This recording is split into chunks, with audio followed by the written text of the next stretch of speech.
feel like everybody knows me already though. You don't. I don't. Well, I've been talking at you all day. Yeah.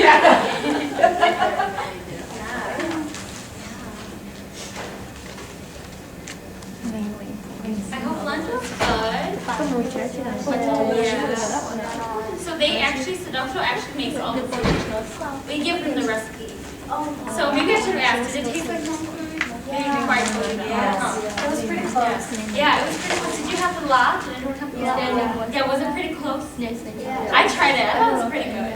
Yeah, we give them the recipe and then they make it and then we taste test it a couple of times. When I went So, with yeah, that, they did a I really good took all job. the seeds next to them. The vegetables. No, because they said, so it goes from city, goes on to yeah, and then like there's 2 seats left, and then they took it. Yeah, my university has Seducto. Because you were there? Yeah. But I didn't know they could do that.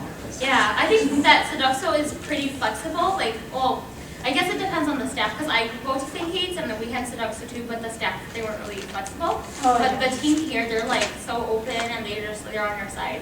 They go shopping with you, you show them how to buy the ingredients and they make it. So they were really nice, yeah. So I hope you all like the food. It was good. Close enough. Yeah, it was close enough. Yeah, I thought it was close enough. Did you like the Hmong sauce? Better than the sandwich. They made that. That was good. Yeah. I like the sausage. Yeah, I kind of like that one better than the one at like Hometown or Home Village. Yeah, I thought it actually tasted like a little bit healthier. Maybe because of the way they steamed it and then they grilled it. You know? Did they actually make it here or they come They make it here in the kitchen. Oh, I didn't know they could make it. Yeah, because I think Korea has a policy that we can only provide food from Seducto.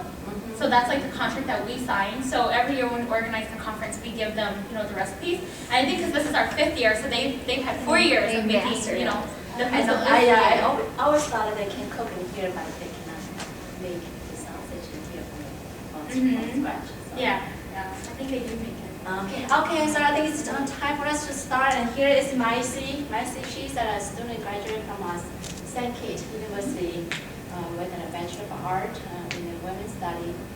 Mysee had her research study that was, let's see, I think the glass. Yeah, Mysee research study legislative bilingual value was influenced by her personal experience as a second generation Hmong women. In this study, Mysee explored what it means to be inspired culture. Mysee's interest in research first started when she worked as a research assistant for a project on Hmong agriculture. Throughout her undergraduate, she continued to advance her academic and research experience as a Donald McNair Scholar and non-linear scholar. Whose academic award include receiving the best paper in women's studies, award for her short memoir, Studies of a Hmong Girl, and the Kappa Gama Field Medal of Honor. In the spare time, I see enjoy baking and watching other movies. Thank you so much. Is it you or no? No. No? Okay. Yes. Thank you so much for that introduction. So, thank you everybody for coming to this small intimate session. I encourage all of you to move up to the front if you'd like to. Maybe I'll allow 30 seconds if you want to make a seat change. If you're happy where you are, you can also stay there. But I tend to be like the type of person where I like everybody all cozied up. So I do have a script that I'm going to be reading from. So yeah, so feel free to move up if it helps you see. If you're comfortable where you are, you can totally stay there. I'm fine too. So I usually don't do like a formal script, but because I have so much information and I'm so passionate about this study, I'm going to read from a script if that's okay with you. Okay? And then my hope is that we'll really get to dialogue today about this topic because I know that all of you have some experiences that you'd also like to share with each other and connect with each other. So before I go into my research, I just want to kind of preface this with my own personal story. So I'm a second generation Hmong American woman. I grew up in Colorado and I moved here with my mom when I was 11 years old. And for me, something that my mother has always said is, so for those of you who don't speak Hmong, that translates into English. Education is like a key that opens doors. So that's something that my mom said to me almost every single day. when I was in high school, and that was a value that I really lived by.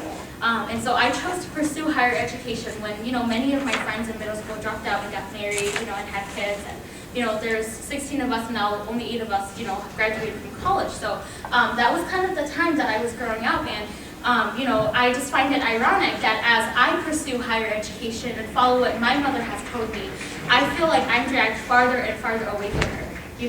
I feel like I'm becoming someone else, and sometimes I feel like I'm trapped in these two worlds where, I have to ask myself, oh, am I Hmong, or am I American, or am I Hmong, or am I American, and I go back between these two worlds a lot. And so my research is really a journey, for me, and helping me to understand my own identity and my own experiences.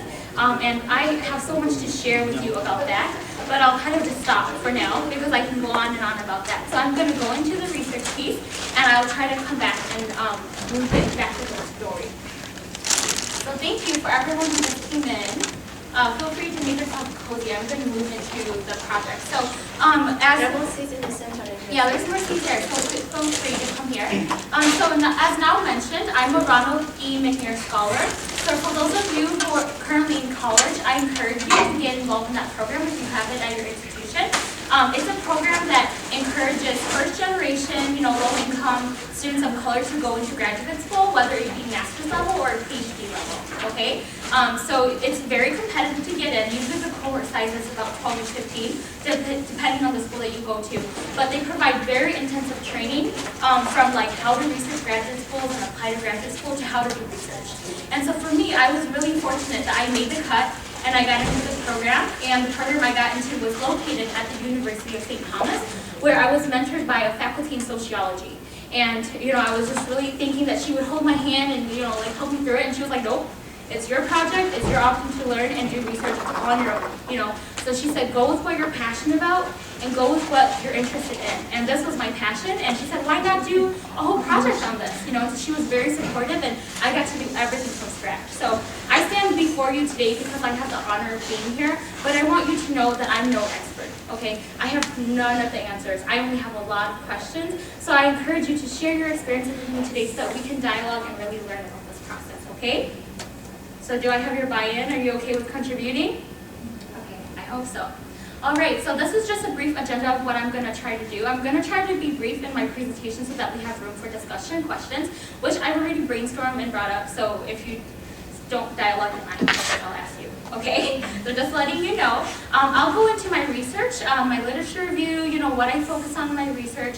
I would love to share with you some of the stories of my participants, conclude with some findings, and then move into the Q&A and then the discussion.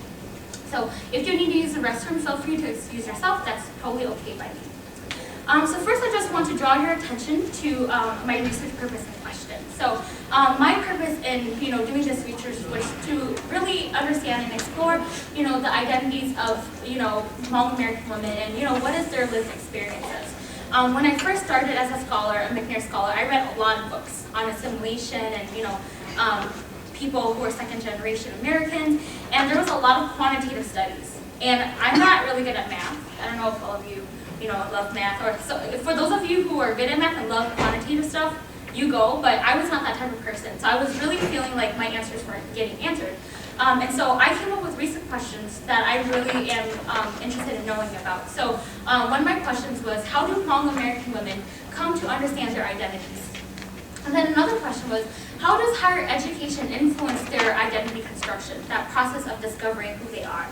And then when I came back to St. Kate's, I had the opportunity to expand my research. So I did some work, and then I took it back to St. Kate's, and I had the opportunity to grow my research. I added more questions to my research study, and interviewed the same women, with different questions, and then analyzed it over. And those two new questions was, how do they overcome bicultural conflict, and how do they exhibit agency in the construction of their identities? So those were my research purpose and questions. Before I go into my research, I think that it would be good to give you some brief, background information to kind of set the context for my findings. So I'm hoping that this section, although full of information and may overload you, is going to help you better understand where my findings are coming from. So for those of you who don't know what I mean by second generation, I mean that you are the children of parents who are immigrants, and you either came here when you were younger than 5, or you were born here to parents who were immigrants. Is that good? So that's how I'm using the term second generation. And then for those of you who don't know, Hmong people are an ethnic group that originated in Southeast Asia. I feel like most of you know that because you came to this conference. So I'm not going to go too deeply into Hmong history, but rather kind of focus upon what I found in my research around Hmong women and education. So there's a scholar named Donnelly, and she focused a lot of her work in the 1990s when she started researching, how are Hmong women and their lives changing. And one of the things she found is that the economic structure of the United States is impacting the gender roles within the Hmong culture. And one specific example is in her book is early marriage and education. And so back in Laos and Thailand, it used to be that women would just work in the domestic household, and they would get married at an early age, and that was the norm, and that was okay. But once they came over here, 2 incomes were required, in order for a family to be economically sufficient. And so Hmong women started going out of the house, to find work, and so that changed some of the gender dynamics, within the household. And then secondly, not only do you have to find a job, but you have to go to college. And so they found in this other study that I looked at that a lot of Hmong parents have changed their attitudes around early marriage because they realized that education is good for a daughter. She needs it in order to be economically sufficient and economically independent. So a lot of those attitudes are shifting and changing like today. So that's something interesting that I found. Other studies that I looked at also cited higher status. And the need for self-growth and improvement as to reasons why Hmong American women are pursuing education today. And I also found in my studies that there was a disparity between Hmong women going to college and Hmong men going to college, and I don't know the answer why. Perhaps that's a good discussion question, but that's not what my study is about, so I just wanted to bring it up that that's something interesting that I found that we could probably discuss. And then the next thing to understand is assimilation. So assimilation is basically this key idea of, how do people who come to a new country adapt and, change their ways and, integrate into the society of that new country. So there's this idea called classical assimilation theory, which is founded by Milton Gordon. He's kind of like the forefather, like the founder of assimilation theory. And he's making this argument that assimilation is a straight line process. So you come here as an immigrant, you give up some of your cultural values and you take on, the ones that you're living in, and then you slowly integrate into that community. However, there are some people out there who don't agree with him. So they are called segment assimilation theorists, and I kind of actually agree with them. So their idea is that, assimilation isn't a straight line. It's, envision a tree branch, right? So there's one, you start off the same, but then you kind of go into different directions. And the reason why that happens is because some people who come here, they already come here with formal education. They already come here with economic resources. So when they get here, their parents are at already higher socioeconomic levels, and therefore they can integrate, the children of those immigrants can integrate very easily into a higher class, which is termed upward mobility. And then there are some people, like the Hmong, who come to the United States with no resources because they are fleeing a war-torn country. They've never been formally educated because they've always been, agrarian. And they come here with, no resources. They have to go on their own. And so because of all these different factors, the children who are there, the children of these immigrant parents, they, depending on how well they do in school and how well they, adapt, they might assimilate downward, which is, they become poorer than their parents, or they might integrate into the middle class or into a higher class. So these are just some interesting ideas that I found, and I think that I'm definitely, I like that argument of segment assimilation theorists very much. And then, within my research on assimilation, I found that bicultural conflict is a big key idea. So bicultural conflict, briefly, is this push and pull between two worlds. And one example I have is like Vietnamese youth, right? So they're Vietnamese American. They come to this country and they live with Vietnamese parents who are used to Vietnamese ways. But at the same time, they have to grow and come of age in this American society that is about pop culture, hip hop, and all these things. And their parents may say, no, you're not dyeing your hair. No, you're not cutting, your hair like that. You're not going to wear those clothes. You're not going to rap, But then they're saying, no, this is cool. I'm trying to be cool, So there's this push and pull, and that is called bicultural conflict. Am I going too fast for anyone? Okay, I tend to talk fast. So, what's also interesting is what other scholars are saying about this idea of, bicultural conflict. Lisa Lowe is an Asian American scholar, and I love Lisa Lowe, so you should definitely take down her name. She wrote a book called Immigrant Acts, and she argues that, Because we focus so much on bicultural conflict, we ignore, the differences and the beauty of being different. And all these Asian American cultures, they're so different from each other, yet we keep talking about one narrative, the bicultural conflict. And this overshadows all the differences and all the things that happen within our different cultures. It becomes one dominant story where we're always talking about how we don't fit in, in the American society, or how we don't fit in within our own. And she doesn't believe that that is the right way to go. And so she argues that there's multiplicity, right? So that each of us own our own different experiences. You and I may be Hmong, but your experience as a Hmong woman is very different from my own. We may share some things, but how you experience these particular things is very different. So that's a new concept. And when I first learned it, it took me a while to really understand it. So I'm gonna give you an example. Take, for example, Japanese Americans. Those who came here during World War II have a different immigrant experience than those who came after 1945, right? So do you know what happened during World War II? Can somebody tell me?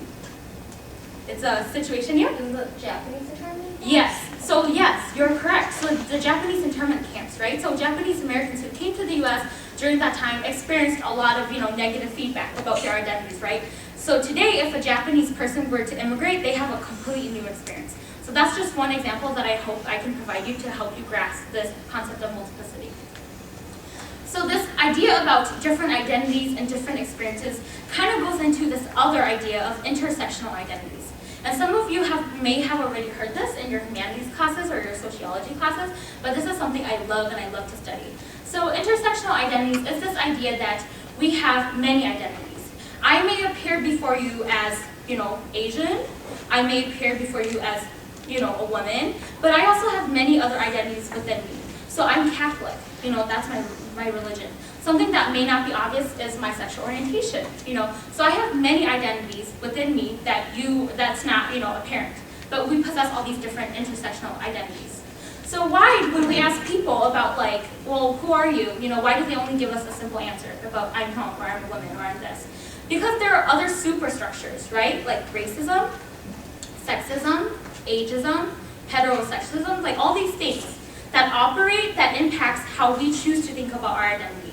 So because all these superstructures interlock and they operate in a big system of oppression, we feel compelled to only choose one or two identities, okay? And so I have a quote from Trint Min Ah. She's a post-colonial feminist scholar. She writes that many women of color feel obliged to choose between ethnicity and womanhood, but how can they? You never are or have, one without the other. So this raises that question of why do we feel that way? And so this kind of leads me to this question of agency, right? So how do Hmong American women exhibit agency in their identities? And there's a lot of these forces, with their parents saying, you have to be Hmong this way, and then, American society, you have to be American this way. How do they have the power within them to choose who they are and what they do? That's what agency is about, and I'm really passionate about agency. Okay, so agency is this idea that an individual has the capacity to choose who they are. They have the capacity to resist power structures.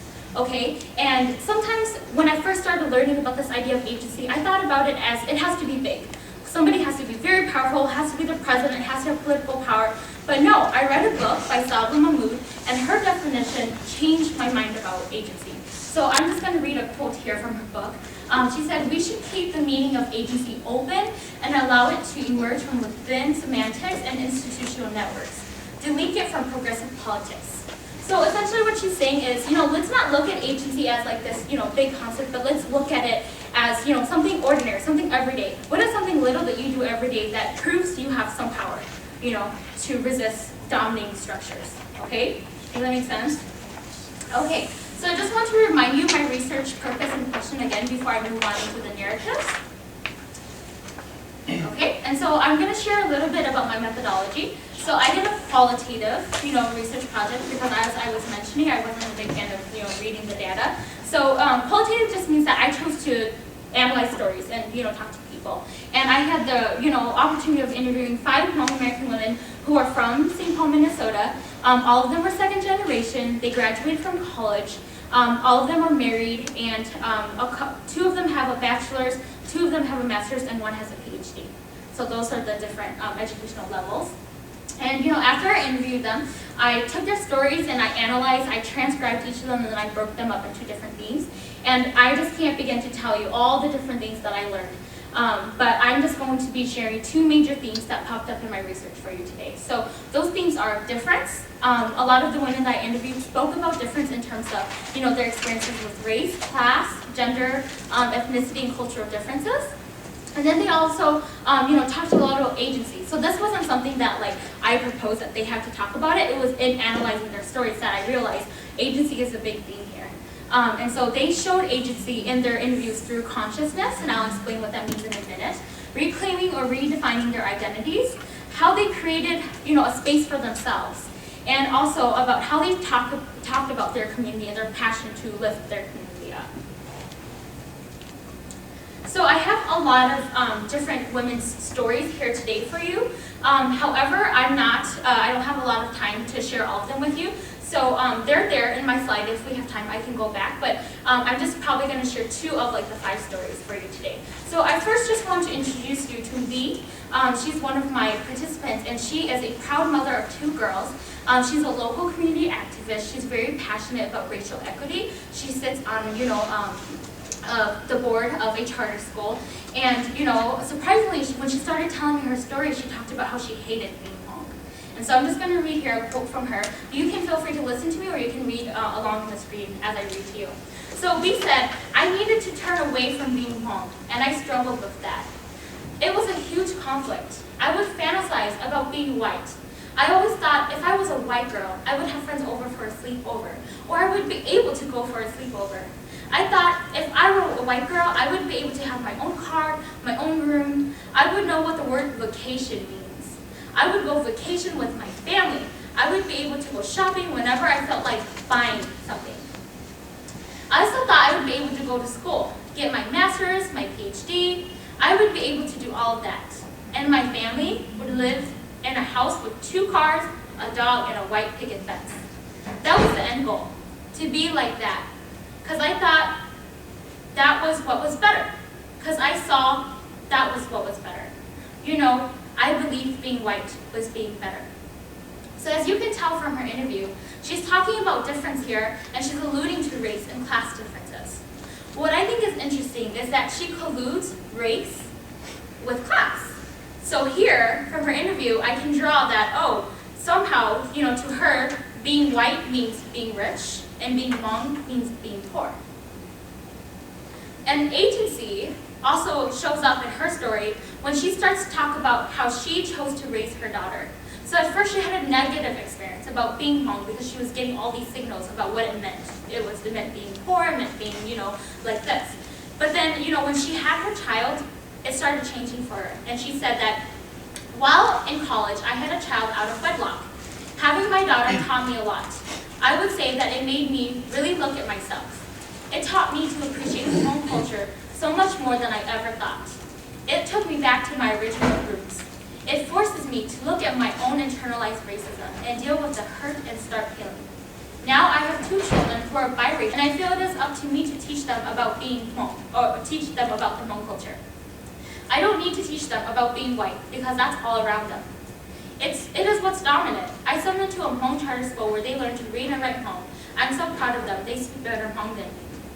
So this, for me, attests to how she exhibits agency, because for her, raising her daughter is her way of reclaiming her identity, right? And defining for herself, what do I value about being Hmong and what is powerful about this experience. And she is reclaiming her identity through the way that she teaches, her girls to be proud of who they are, where she had a different experience, but she was growing up not feeling proud, to be Hmong.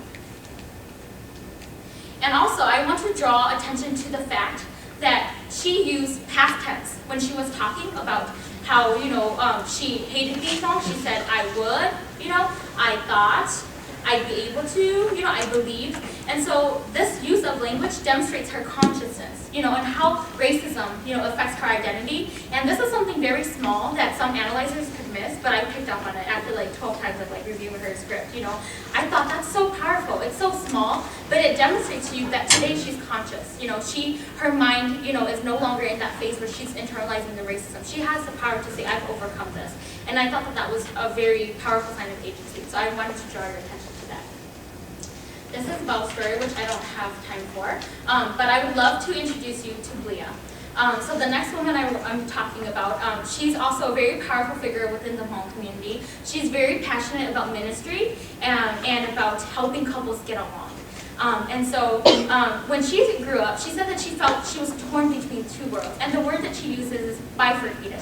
So she said that there was a very distinct Hmong world that I interacted in, and there was also a very distinct American world that I interacted in. My identity as a young child growing up is much more defined by my Hmongness than the Americanness. But I grew up actually feeling like I didn't belong in either world. That there should be this third world where people can talk about, hey, this is my value and it's from this culture. And I'm sort of a conglomeration of these things. And it would be okay and safe to be different. So this is just her noticing the different spaces that she was in. That one was very Hmong and one was very culture. So I thought that was very interesting compared to the first participant that I shared with you, where her experience of differences kind of was, about race. And for her, it was about noticing different cultures. So how agency shows up in Blia's story is in how she constructs this third world. You just saw, how she noticed that she doesn't belong in either space and that she wanted a third world. And so for her, how she has created this third world is by bonding common values. So I'll read her quote for you because I think it speaks more than me explaining it to you. So she says, take for example the value of hospitality. In the Hmong culture, there is a rule about hospitality. If you have a guest who come into your house, you're not supposed to go and hide in your room. You have to give them water and welcome them.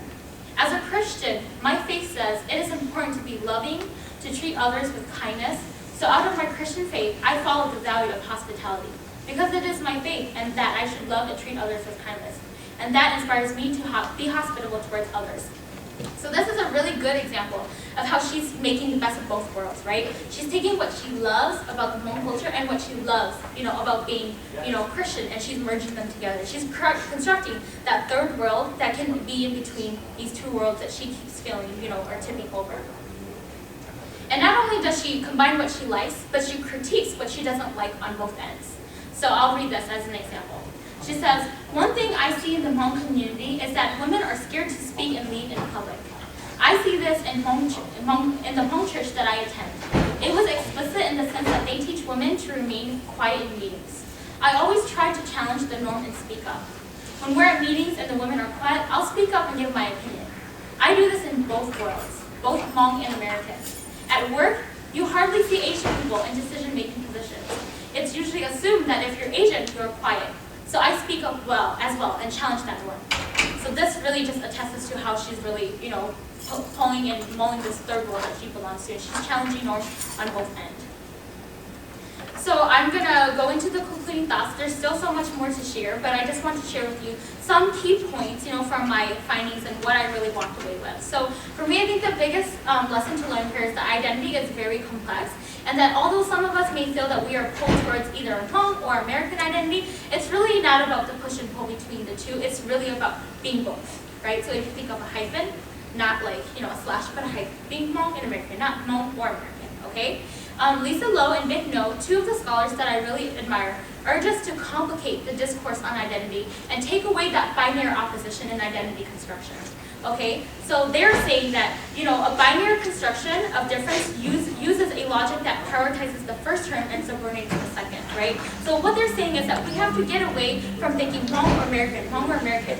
Let's take that all apart, and let's look at the gray area, is what they're saying. Let's complicate it, And then I think for me, another thing to gain from this is that each of the women, I interviewed only 5 women, and although we are all Hmong American women, each of them had a different story to tell, and each of them had a very different journey and experienced a different process in, reconciling what they valued in their cultures. And they could, even though some of them, are much older, maybe 30 or 35, they're still continuously doing it today. So that's the powerful lesson that I walked away, because before I thought, oh, there's only one way to be Hmong American, one way, and I have to comply to both being Hmong and, to what the American culture wants me to be. But these women demonstrate in their stories that the right way is to write your own story, to make up your own way. I just also want to offer some concluding thoughts about the impact of higher education on Hmong American women. And so it is apparent that education is, a crucial factor in how, these women have assimilated into society. And many of them hold powerful positions and are, economically sufficient. So their education has played a major role in helping them adapt and integrate to society. But it does not completely assimilate them. Because as my participants, if I had more time, I would share with you. Higher education has also provided this, space for them to think critically about their ideas, their identities. It's provided them a space to question what it means to be a Hmong woman, and it has given them concepts to explore identities. It's given them the language to articulate how they feel, and it's also, been a tool for them to empower themselves and their community and agency. And so lastly, something that I really walked away with is that, all these women, despite their journeys and despite what they shared about, how they felt, if the home culture was oppressing them or not, all of them at the end of the interview said, I still love my community and I still want to make a difference. I'm going to use this knowledge that I've gained, from college, and I'm going to go make a difference in my community. And Ia, one of the participants in my, study, she is making a difference as an educator, and she spoke specifically how she wants to work with Hmong kids and mentor them. Pa mentors Hmong college students. She creates like a, her own nonprofit. She mentors college students who are Hmong, who are currently, in high school, and she mentors them into college. B is involved in Hmong charter school. Bao works in the area of public policy for the Hmong community, and Blia advocates for gender equality and healthy marital relationships in the Hmong community. So all these Hmong women, that was for me like the big takeaway, is because I felt like, when I first started my college journey, I had this idea that, being an empowered Hmong woman meant that I had to leave my community. It meant I had to give up the family functions, no more cooking, no more cleaning, no more family time, like I'm just going to focus on me and my career, and at the end I really learned that I don't have to give that up. I can still be with this community and still, work with them and give back, and I think that it kind of goes back to the idea of agency, where a lot of, white feminists, they think about agency as this idea of like by myself, empowerment for myself, but for Hmong women, they have this collective vision of agency, and I'm still really trying to explore that in my research. I haven't done a lot of interviews yet, so I'm still working on it. But that's a very powerful lesson that I'd like you to walk away with. So I have a quote here to kind of conclude. Alice Walker, one of my favorite writers, writes that womanist is to feminist as purple is to lavender. So I'll let you ponder that. I won't explain the meaning of that. So lastly, I'd just like to acknowledge two of the universities who has really been foundational in, helping me to become a scholar and being in front of you today, St. Catherine University and University of St. Thomas. These are just some examples of my references. I do have my paper online, so if you want to read the whole 50-plus page, feel free to email me, and I can send it to you as well. This is my email. Are there any questions? Maybe, how are we doing on time? 2:33. And we're done at 3? Yes. Okay, good. So I ran through that pretty well. Good. Okay, so I would love to hear questions from all of you, so maybe 10 minutes about that, and then I have discussion questions too. So now I'll hand the baton over to all of you and let you decide what you'd like to do. So are you okay with a Q&A, and then we'll go into a group dialogue where I have questions, or do you want just to proceed into group dialogue? I'm open to anything. Q&A maybe? Should we try group dialogue? Would you like to do group dialogues? I can, Just to make sure there's time for so that. these are my discussion questions. How have you experienced your identities? If you do identify as second-generation Hmong American, how do you relate to the experiences of the women in my study? And specifically, I have like specific little questions. Did you ever feel like you were racialized and otherized? So that's what a lot of the Hmong women in my study talked about, was going through school and being labeled by other people, being racialized by their educators. I didn't have enough time to share the stories with you, so you don't get to see the part, but that's one of the questions I have for you. Do you ever feel pushed and pulled between these two worlds? And then lastly, how do you define empowerment or agency based on your social location?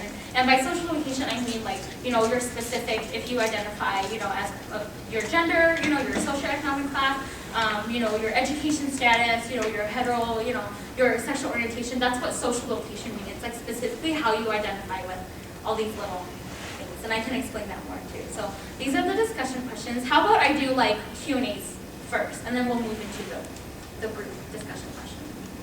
Yeah? Okay, so does anyone have any burning questions? It doesn't have to relate to my study too. I was only given a short amount of time to really share with you, so I pulled out what was important. But well, I think it's so fascinating. So that one of the kind of interlocking values was this sense of community. Now, do you think there's going to be, or this pushback? I mean, it would be terrible for me, right, as a relative outsider, to then have this essentialist idea.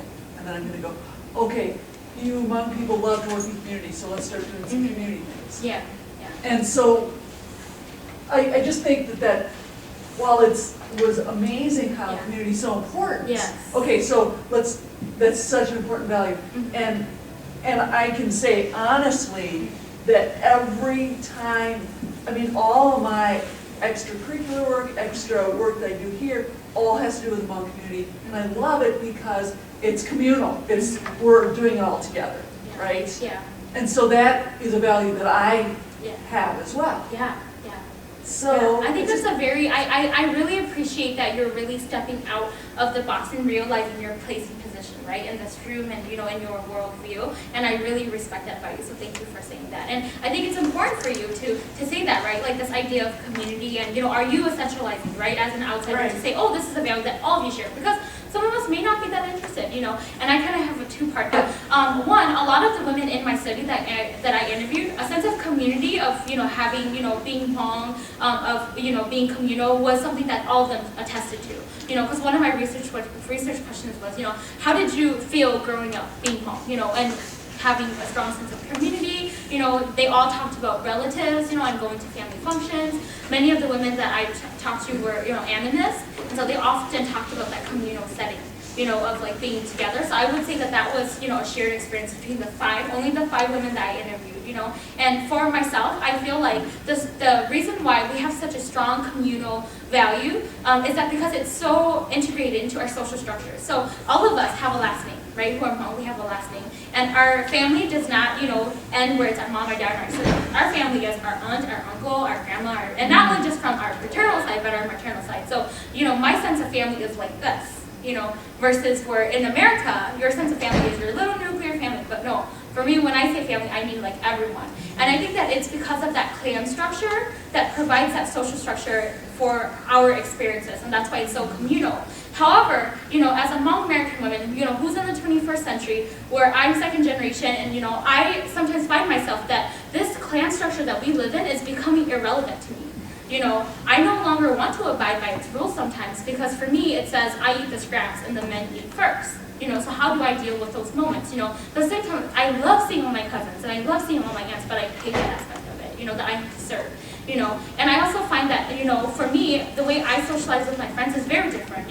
For my mom, her sister-in-law is also her best friend, okay? And for me, my sister-in-law is not going to be my best friend. My best friend is, she may be Hmong, but she's like someone I met at school. So the way that I'm socializing with my friends is very different from how my parents are socializing. So I would love to pose that question to all of you too, is how do you feel like our clan structure is going to change?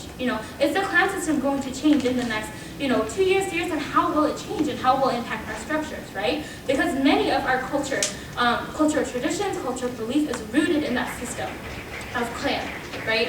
Of believing and supporting our clan. But us young folks, we may not see those values, or we may not see that it's relevant anymore, because for us, oh, it's Saturday, I'm gonna go hang out with my friend, bye, But for our family, for our parents, at least I know for my parents, Saturday, I'm gonna go to a funeral because, an extended relative died. And that's how they socialize, and the way that I socialize is very different, So I would say it's not one answer, it's a changing answer. Did I answer your question? Absolutely, especially tying it back to the clans. The clan structure. Yeah, it's so beautiful in a way, but I feel like it's so limiting too in so many ways. So I don't know. I think it's all, and everybody has a different clan experience. Mine is very different from everybody probably, but I'd love to hear all of you answer the question as well. Yeah. Do you think that religion could kind of also change the structure of clans? Because I started out as like animism, and then I had to convert to Christianity. So then all my guti and all my nalo and everything, it all changed to be my Christian family. Because once we converted, it wasn't as if like they hated us, but I don't know how to explain it. Oh yeah, and that's your own experience, and I can't explain it for you either. But I think that it would be interesting to think about religion and how it impacts our clan structure and also our identities, right? And I have not done enough research to answer that question, so I'll just be honest that I don't have the answer. And for me, I've always grown up Catholic, and then my mom remarried my stepdad, who's animist. So for me, growing up, my clan was my church, and now it's like specific to last name, and we only see specific people. So I've gone through that conversion and that switch and how it's so different for me as well. But I really don't have the answer about, religion and how it impacts our identity. Does anyone have like, I don't know. I think that in some dialogues that I've had with people, I find that there are a lot of Christian Hmong people who are very modern, right? Like in the way that they treat their sons and daughters. I've definitely noticed that a lot of Christian families, and I only know this through my experience, so please take it with a grain of salt. I've not done a research experience, but I know that a lot of my friends who are Christians, their family, they don't privilege sons against daughters, where they give the son like, the okay, you do anything you want, and the daughters will serve you, versus a lot of, and it's not to say that people who are animists are more sexist. That's not what I'm trying to say. I'm just trying to say that the way that we have structured our gender roles is very rooted, right? Like the way that Be'uning, the way that Be'u all these rites and rituals that are very important require both Hmong men and Hmong women to participate in it, right? And sons and fathers and heads, the husband, they have specific roles that they do it, right? And then Hmong women, they have specific roles that they do, right? And so there tends to be this big separation of gender roles, this more concrete, distinct way of how we function as a Hmong woman, as a Hmong man, Like something for me, for example, is, I grew up in a church-going family, so there was never a separation of spaces.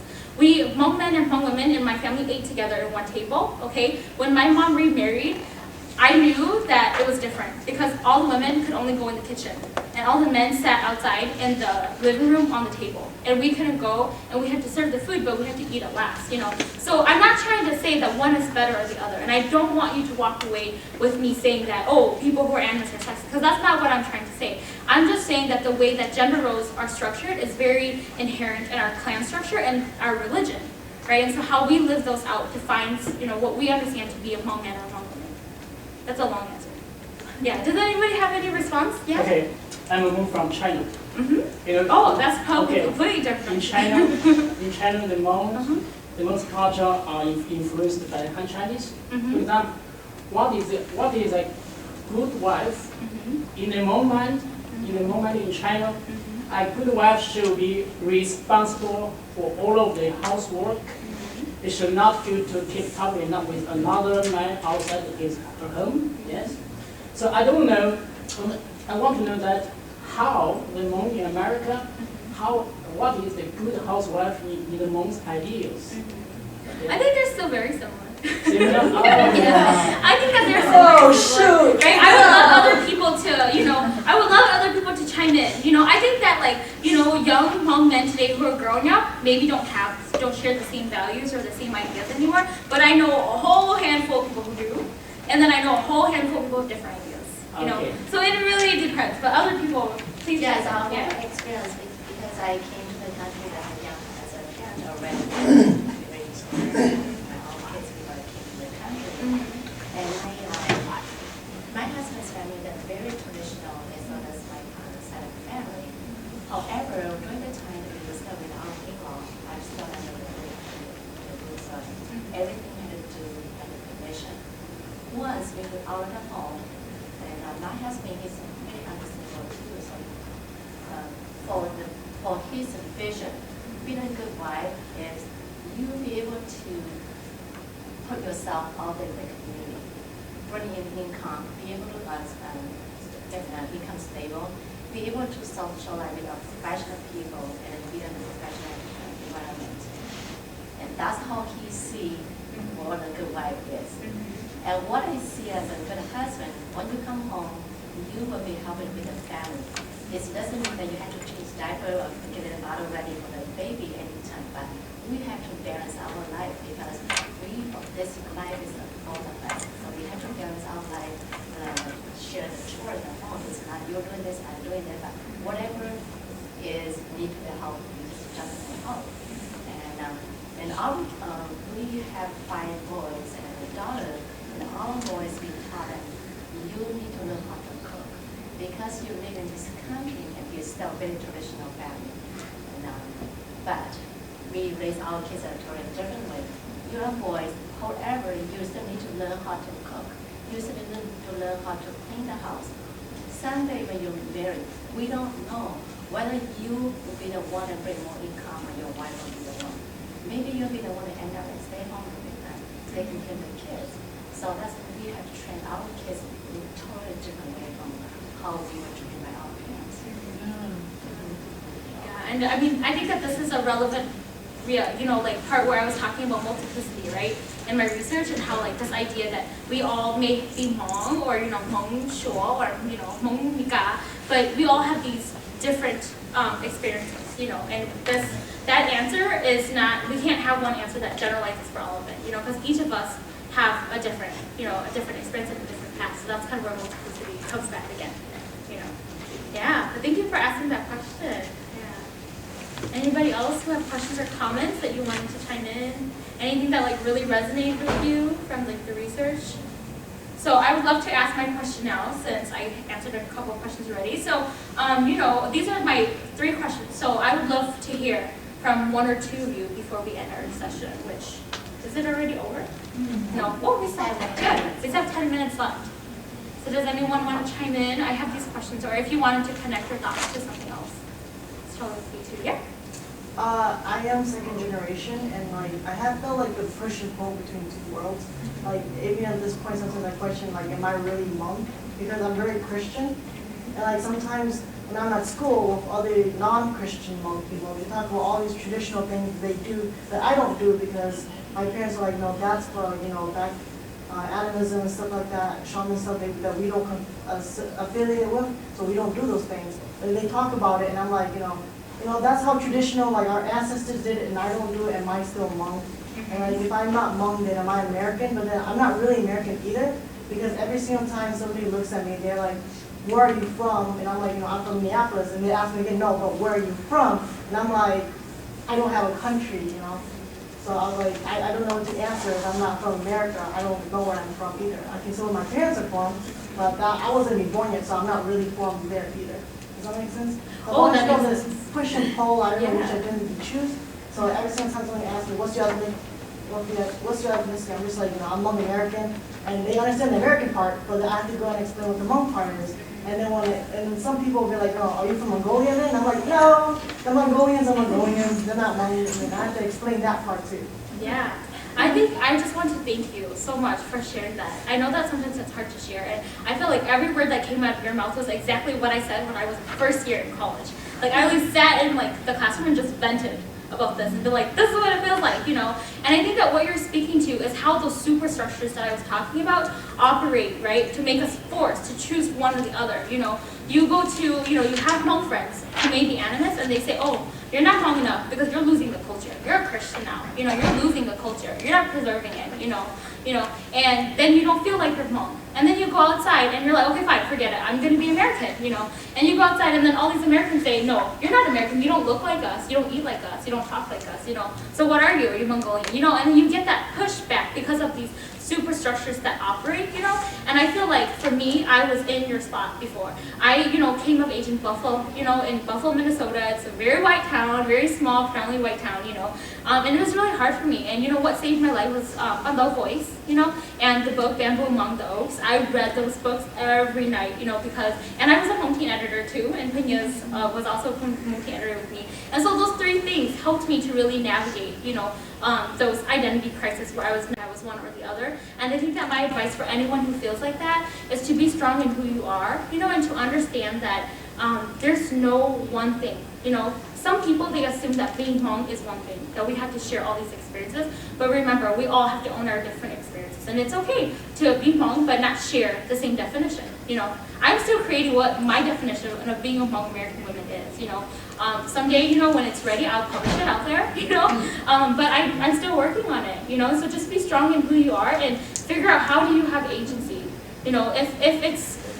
It doesn't have to be big, like you don't have to come up with a big statement and say, okay, I'm Hmong American woman, and this is what I believe, 1, 2, 3, okay? It doesn't have to be big like that. It could be belittle, like when somebody says, where are you from? You choose a response that you say back that doesn't, necessarily have to entertain their questions, That's one small way that you can be powerful, and just find what works for you, find what makes you feel solid and, affirm who you are.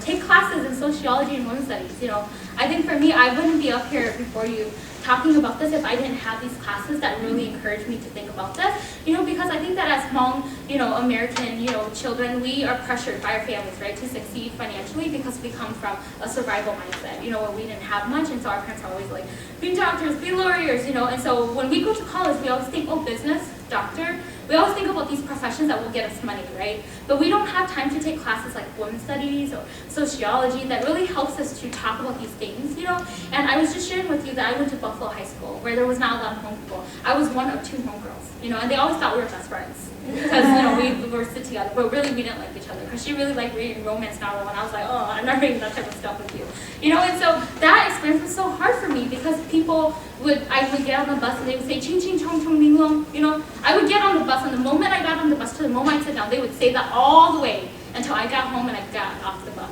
Every day I went through that, and it was so painful for me, and then when I got to St. Kate's, I took my first women's studies class, and that's where we really talked about racism, we talked about sexism, because I felt like I hated my culture too, because as a Hmong woman, I wasn't being treated right, But then I hated the American culture too, because they were so racist against me, and I had no room to be who I was. And in that class was really when I started exploring my identity and started learning that it was okay to talk about these things, And so for all of you, I would encourage you to take those classes to help you think through these things too, and to dialogue, because the more you talk about it is how you find answers. Anything else? I think we're almost out of time. Oh, no, we still have time. Yeah? Okay, this is a question for everybody. Okay. Okay, so, do you, ladies or men or just people who have like pursued higher education, do you feel a little more rebellious against your own culture, like, trying to doubt your identity? Like, do you guys feel that sometimes, like, because you're in higher education, you are taking these courses like women's studies, ethnic racial studies, and all these types of different like sociology classes that allow you to think deep about yourself? Do you feel that sometimes you doubt who you are and like have trouble with trying to find who you are, just because you are trying to pursue a higher education?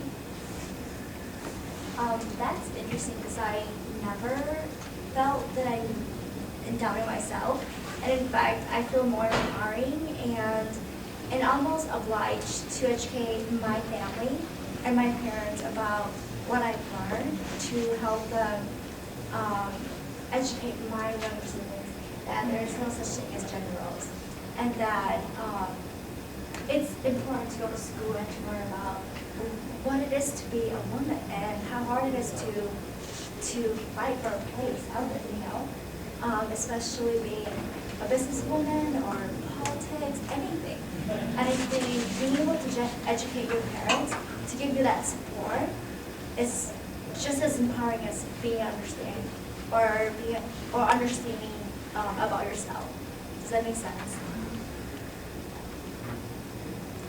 Yeah, and for me, I never doubt myself just because maybe just focus so much on my life, my family. Just want to get a good education, really not become in the family. At least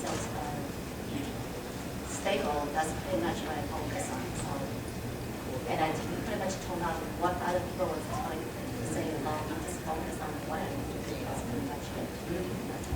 I feel like I can answer that question in 2 ways. So one way is, where I kind of agree with them that, no, I feel empowered and I feel like it was a good experience for me, but if I think very deeply about it and I try to think about how complicated, it is, I would say, yes, there have been moments where I doubted myself, in both realms, One, because, I felt like other people were competing against me, right? Like when I sit in a room, being Hmong, knowing that I'm first generation, knowing that I'm low income, knowing that none of my parents could do my homework with me, or that, they couldn't call a professor and write a note for me. I felt like I wasn't on the same, level of playing field, as them, and it made me doubt myself, So there are moments like that, where I feel that. And then there are moments where I doubt myself because what I'm learning doesn't match with my internal experience, right? Like, sometimes I feel like I'm learning these ideas in sociology about gender roles and what it means to have equal gender roles, right? And then I look at home and I'm like, we don't do that, so we're wrong. We're wrong, we're bad, you know? But you have to keep in mind, okay, that education also comes with, you know, it teaches you to, I'm just gonna say it, you know, it's a curriculum for white people. You know, it's made by white men. It's been there for centuries, you know, and depending on, you know, what discipline you're in, they may teach you ideas that come with subliminal messages, right? Okay? And so you have to be careful about what you're learning and process it through your own, you know, experiences and say, okay, I don't agree with this, or, you know, I do agree with it. So you can't think that, oh, my family is bad all the time, or oh, they're wrong all the time, you know? You have to be really careful about what you're learning, you know? And for me, my personal experience with that is, you know, the first day I took my women's studies class, my teacher, my professor wanted us to write about our definition of being a Hmong, of being a woman, you know, and what is our point of entry to being a woman. And I wrote about an essay called The New Hmong Woman, right? And I had this idea that she was empowered, liberated, focused on her career, and I sent in expecting to get A+, you know, and I was like a freshman, you know, and I was so excited for this. And she turned it back with lots of red marks. And she said, no, your idea of liberation and empowerment, you know, is blind. Because you're using the definitions that white middle-class women use. I want you to go and research, you know, what it means to you and your community. First, you need to go to the library and check out some Hmong history books, is what she told me. And just read on your history, because you've never been taught history, your history as a Hmong person in elementary, in middle, or high school. So you need to go do that first, and then come back and write this paper. So this paper that I presented today is that paper that I turned into her at the end of my whole experience, you know. And I still have that paper that she marked with me. I don't have it with me today. You know, but it was a huge shocker for me because I thought, oh, here, you know, I'm so ready to start college. I have this new idea of what it means to be a Hmong woman, and I'm going to ace this paper. And then she said, no, you're wrong. You know, you need to go back and do some reflecting. Because I think that she saw that, you know, there are some good things in the Hmong culture that's worthwhile to keep and to appreciate and to hold on to. You know, and she wanted me to learn that lesson the hard way by making me do a lot of research. And that became this research paper, which that was my experience my freshman year, my first year, okay? And this is my paper that I graduated with. So I had to do this to graduate. And so these two papers is my journey, you know, of like when I started questioning and learning about my identity, and my answer is that, you know, I have to be both. I can't choose. I shouldn't choose. To be Hmong or American, I have to find ways to be both, you know? And there may be times where I'm so frustrated that I hate being Hmong, and there may be times where I hate being American, but I have to find a way to love both and be both, you know? And today, on a day like this, I love being Hmong, you know, because I get to be here with all of you, and I get to dialogue about this. And then, right when I go home and start washing dishes, I get being Hmong again, you know? So it's this process, and it's never going to end. I'm just going to tell you, you know, for the young lady who's brave to share your experience, this push and pull is going to happen all the time. It's never going to end, even when you're 52. You know, you're still going to experience it. So find a way to get yourself out of that framework, okay, and teach people new things. Like I'm trying to teach you that it's okay to just live in both. You know, to complicate it and to be okay with, you know, this push and pull, or to create a third world, a space where you can balance it. Okay? So any other comments or anything? Because I think it's time to go. But thank you all so much for being here. I loved your questions.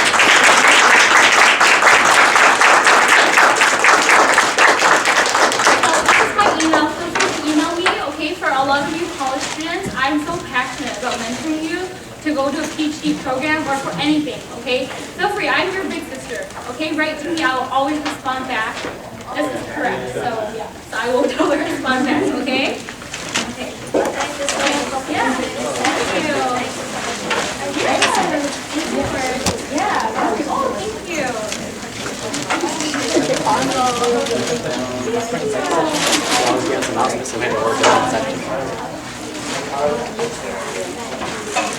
Yeah, so,